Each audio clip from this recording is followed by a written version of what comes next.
Welcome to the deep dive. We break down subject materials so you can, walk away with the crucial insights.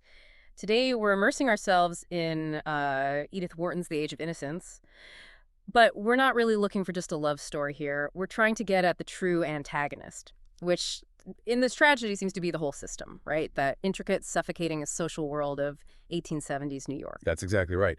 Our mission, really, is to dissect that system. We want to show you how it systematically denied the connection between Newland Archer and Countess Ellen Olenska. The sources we have really highlight this central, almost eternal tension. It's that boundary between, well, the demands of society and personal freedom, illicit passion, and moral responsibility. Right. And the real irony is that this society was just this tiny, very ordered little universe, almost like a beautiful cage built for total conformity. So to really understand the cost, the central tragedy, we first need to grasp the unspoken laws of that cage itself. Exactly. Yeah. Let's unpack that small world of old New York. The main principle. Honestly, it was fear. This society dreaded scandal more than disease. That's a direct quote, and it says so much. They absolutely placed decency above courage, and everyone seemed to insist that nothing was more ill-bred than scenes. Making a scene was the worst thing you could do. Absolutely. It was like this collective moral contract, and it was rooted in this defensive idea. If we don't all stand together, there'll be no such thing as society left. Protect the tribe at all costs. Wow. It sounds exhausting, like living perpetually on high alert almost. And I guess that contract needed enforcers, people who monitored form. The sources bring up Lawrence Lefferts as the main guy for this. Oh, Lefferts, yeah, he was key. Because his knowledge of form, he was considered congenital-like. He was born knowing this stuff. It was just in his blood. He literally dictated all these tiny details of public life. Knowing exactly when to wear a black tie with evening clothes, or settling these debates over whether men should wear pumps or patent leather Oxfords. That detail about the shoes is wild. It just shows how petty the pressure could be. Conformity right down to the patent leather. So it wasn't just about big moral choices. It was about minute-by-minute social obedience. Which I guess brings us to Newland Archer, our protagonist. Intellectually, he seems superior, right? He probably read more, thought more, and even seen a good deal more of the world than most people around him. Yeah, definitely. But, well, despite that intellectual edge, he just completely accepted the social doctrine when it came down to moral issues. Yeah. And the reason he gives is quite telling. He felt it would be troublesome and also rather bad form to strike out for himself. Wow. So he was a brilliant man whose rebellion was purely internal, just academic. Pretty much, yeah. He read about freedom, he thought about it, but living it, that was another story. And the rigidity of his actual life kind of proves that, doesn't it? His daily rituals, those two silver-backed brushes with his monogram, always wearing a fresh gardenia in his buttonhole for society events. He's literally wearing conformity. He is. And this society he was so carefully conforming to, it was also internally divided. Wharton breaks down the tribes, which is fascinating. Yeah. You had the Mingotts and Mansons. They were mostly focused on, well, eating and clothes and money. Kind of the materialists. Okay. And then Archer's group. That was the Archer, Newland, and van der Luyden set. They were more into travel, horticulture, and the best fiction. Yeah. And, they looked down on the Mingotts, called their interests grosser forms of pleasure. They preferred to wrap their own class distinction in this sort of intellectual refinement. It's a clever way to structure it, isn't it? Establishing all these boundaries just before someone comes along to completely shatter them. Exactly. Sets the stage perfectly. So what happens then? When this entire delicate structure held together by gardenias and shoe rolls gets hit by someone who just refuses to play the game. Well, that someone is Countess Ellen Olenska. She arrives as this major disruptive element. She's fresh from a disastrous European marriage. Her first big public appearance is at the opera.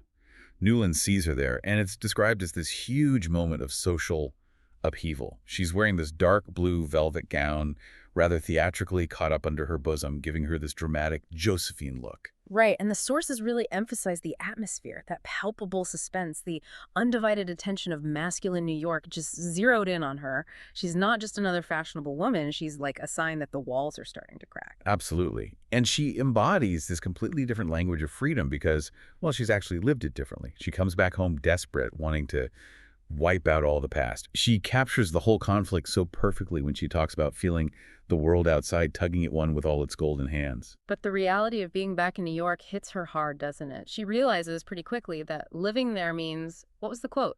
living among all these kind people who only ask one to pretend. Exactly. That need to pretend, it suffocates her. And her environment, where she chooses to live, mirrors that rejection of pretense. She deliberately picks a house in a strange quarter. Her neighbors are described as small dressmakers, bird stuffers, and people who wrote, the outsiders. Not the establishment types. Not at all. And the house itself feels foreign, maybe even a bit scandalous. Red damask, a couple of wilting Jacqueminot roses, and this smell that evoked the scent of some far-off bazaar. It's exotic. It's completely outside the accepted boundaries of old New York taste. And she is just the perfect contrast to May Welland, Archer's fiancée, the woman he's supposed to marry. May is described as having this abysmal purity. Abysmal purity, yes. But that purity is shown to be completely manufactured. Wharton is really clear about this. May's supposed frankness and innocence, it's an artificial product of factitious purity.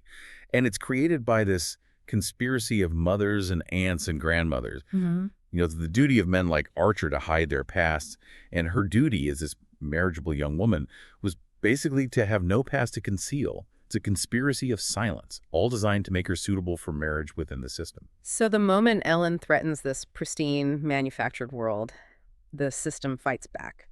Fast and pretty ruthlessly. What's the first sign of that social warfare? It's the dinner invitations, or rather the lack of acceptance.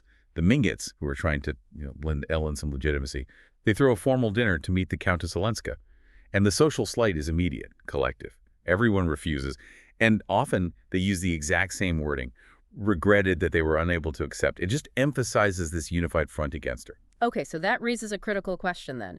Who actually holds the power to enforce these decrees or to rescind them? It's clearly not just the gossips on the street. It's the van der Leydens, right? They represent that sort of remote ancestral authority. Precisely. Mrs. Archer, Newland's mother, appeals to them for help. And Mr. van der Leyden responds with this, like, sovereign gentleness, but absolute conviction. He declares, this kind of thing must not happen in New York. It shall not as long as I can help it. They don't have to shout or seem openly. Their mere presence, their quiet word, enforces order. And the way they subtly fix things for Ellen, it's just pure devastating irony, isn't it? To save the Mingott family name and kind of gently reposition Ellen, the van der Leydens just invite her to a small dinner party to meet their visiting cousin, the Duke of St. Austria. And that single gesture, that authoritative move, it instantly reforms society's opinion, or at least its behavior. The source says within 2 hours, everyone knew about the invitation. The very same people who had snubbed her, who sent those identical refusal notes, were now basically lining up, waiting their turn to name themselves to the Countess. It's like the 1870s version of social media, canceling then uncanceling someone all in an afternoon. The power is just immense. So the final big battleground for society seems to be Ellen's desire to divorce her awful husband, the Count. The family is dead set against it. Utterly opposed. And Archer's senior law partner, Mr. Letterblair, he lays out the core paradox of their world perfectly. He says, New York society is a very small world, and it's ruled by a few people with, well, rather old-fashioned ideas. And he gives Archer the crucial code. Our legislation favors divorce. Our social customs don't. So the law might allow it, but the unwritten law, the social code, forbids it. Exactly. And that's the code Archer ultimately follows, isn't it? Despite all his supposed enlightenment and his reading, he's the one tasked with persuading Ellen to drop the divorce suit. He had initially believed, theoretically, that women should be free as we are. But in practice, he acts to protect May, to protect the family system. He even sees his compromise as the old New York way of taking life without effusion of blood, avoiding messiness, avoiding scandal. Protecting the system above the individual. Right. And Ellen, interestingly, she sees that he's the only one who truly gets her situation. But she also recognizes his sacrifice for the system. She tells him something like, the very good people didn't convince me. I felt they'd never been tempted. But you knew. And then she makes what the text calls the great denial. She tells Archer she can't love him unless she gives him up. She affirms that they mustn't undo what you've done. She respects the moral restraint he encouraged, even though it cost them both everything. Wow. That's heavy. And the tragic result for Archer is that he sees his upcoming marriage to May becoming, what was it? A dull association of material and social interests held together by ignorance on the one side and hypocrisy on the other. Chilling, isn't it? And that conventional triumph is just crystallized in May's response when Archer, in a moment of desperation, suggests they just throw caution to the wind and follow their passion. She simply says, We can't behave like people in novels, though, can we? Oof. Bringing him right back down to earth. Which leads us to that final brilliant twist, the one that reveals the hidden tactical strength underneath all that abysmal purity. Hmm. Just before their wedding date gets moved up, May reveals her secret weapon. She confesses to Archer about telling Ellen she was pregnant. She says she wasn't actually sure of pregnancy then, but I told her I was, and you see, I was right. Boom. She used the ultimate tool of conformity, the promise of family, of continuity to lock him in. It confirms she knew about his feelings for Ellen all along. That's not innocence.